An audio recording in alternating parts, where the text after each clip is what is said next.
తెలంగాణలో భూదాన్ భూముల్లో అక్రమాలపై దర్యాప్తు కొనసాగుతోందన్నారు రాచకొండ పోలీస్ కమిషనర్ సుధీర్ బాబు. మహేశ్వరం తహసీల్దార్ ఫిర్యాదుతో కేసు పెట్టామని, అన్ని విషయాలు నిగ్గు తేలుతాయని బిగ్ టీవీతో స్పష్టం చేశారు ఆయన.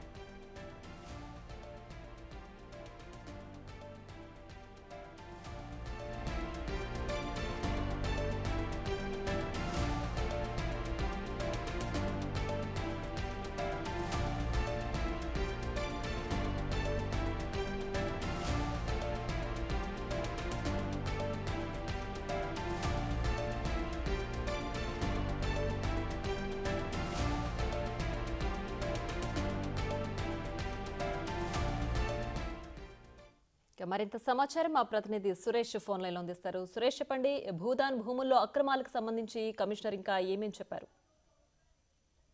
భూదాన్ భూములకు సంబంధించి ఒకవైపు ఈడీ దర్యాప్తు కొనసాగుతుంది. అందులో భాగంగానే మహేశ్వరం తహసీల్దార్ ఫిర్యాదు మేరకు రాచకొండ పోలీసులు మహేశ్వరం పోలీస్ స్టేషన్ లో కేసు నమోదు చేసి దర్యాప్తు చేస్తున్నట్టు కొద్దిసేపటి క్రితం రాచకొండ కమిషనర్ చెప్పడం జరిగింది.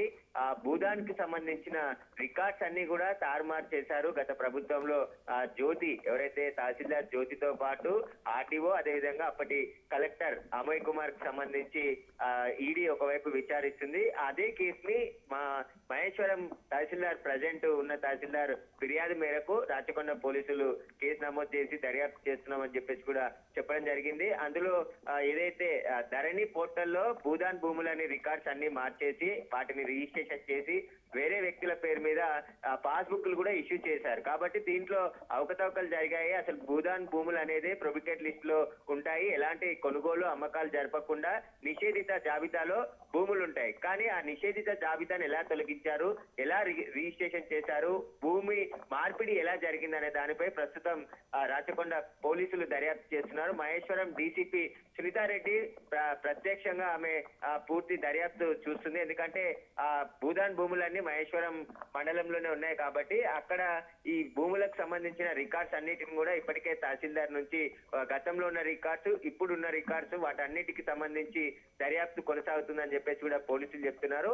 అసలు ధరణిలో మార్పు ఏ విధంగా చేశారు, ఎందుకంటే ప్రొబికేట్ లిస్ట్ లో నిషేధిత జాబితాలో ఉన్న భూములని రిజిస్ట్రేషన్ ఎలా చేయగలిగారు, పాస్బుక్లు ఎలా చేశారు, అసలు మార్చిన రికార్డ్స్ ఏంటి, పూర్వం ఉన్న రికార్డ్స్ ఏంటి, వీటన్నిటికి సంబంధించి సమగ్రంగా దర్యాప్తు చేస్తున్నాము. దర్యాప్తులో అన్ని విషయాలు బయటకు వచ్చాయి. ఒకవేళ అధికారులు తప్పు చేస్తే ఖచ్చితంగా వారిని నోటీసులు ఇచ్చి అరెస్ట్ చేసే అవకాశం కూడా కనబడుతుంది. ముందైతే ప్రైమరీ ఇన్వెస్టిగేషన్ జరుగుతుంది.